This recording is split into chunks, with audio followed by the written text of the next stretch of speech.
Kami dari kelompok 9 Pose with the fans.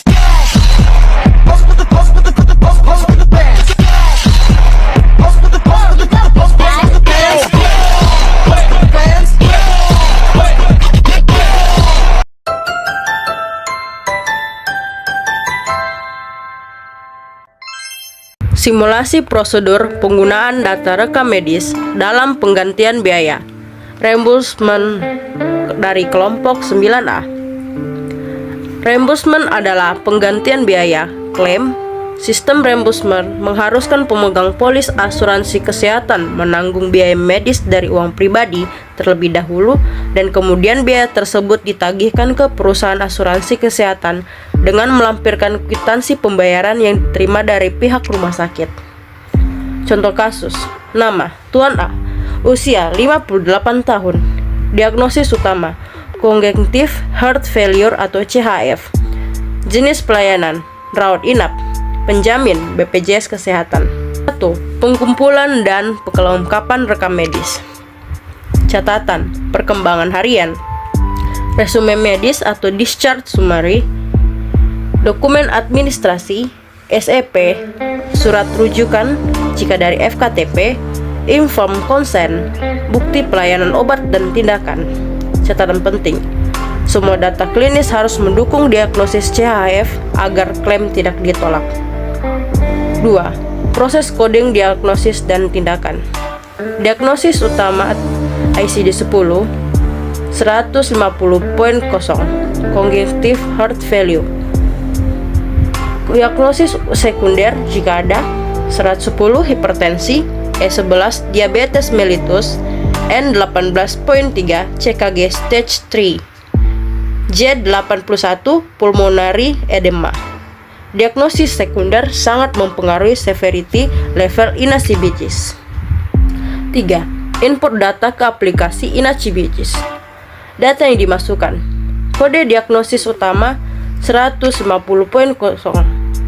kode diagnosis sekunder sesuai kondisi, kode tindakan sesuai rekam medis, lama rawat misalnya 4 hari, komplikasi atau komorbid biasanya diabetes mellitus plus hipertensi, jenis pelayanan rawat inap kelas sesuai hak pasien.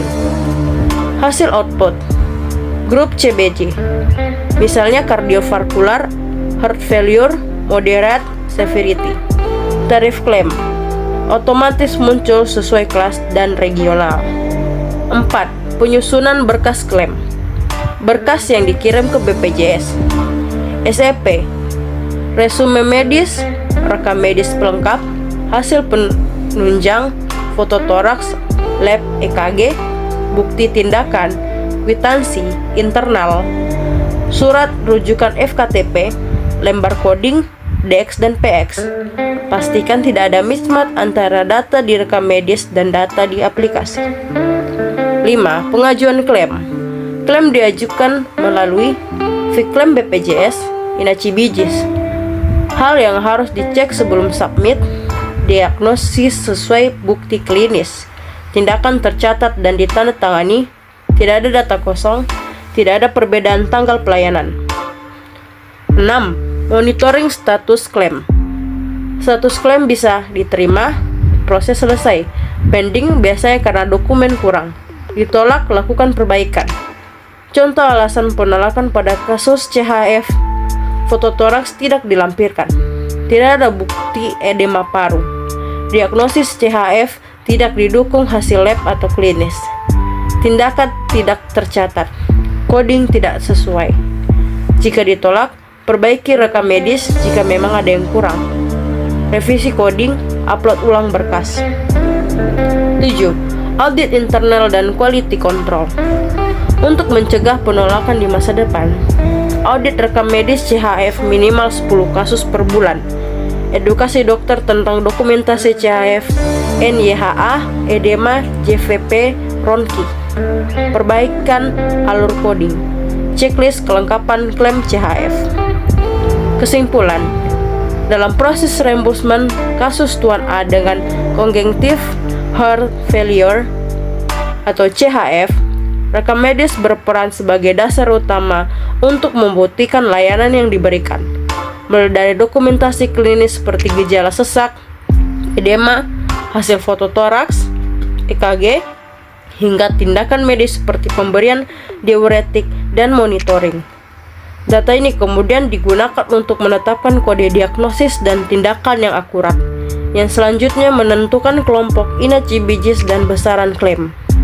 Klaim dapat diterima tanpa hambatan apabila seluruh dokumen administrasi lengkap, coding sesuai standar, serta tidak ada ketidaksesuaian antara rekam medis dan data yang diinput ke aplikasi klaim, sehingga proses reimbursement berjalan efisien dan mengurangi resiko penolakan. Thank you.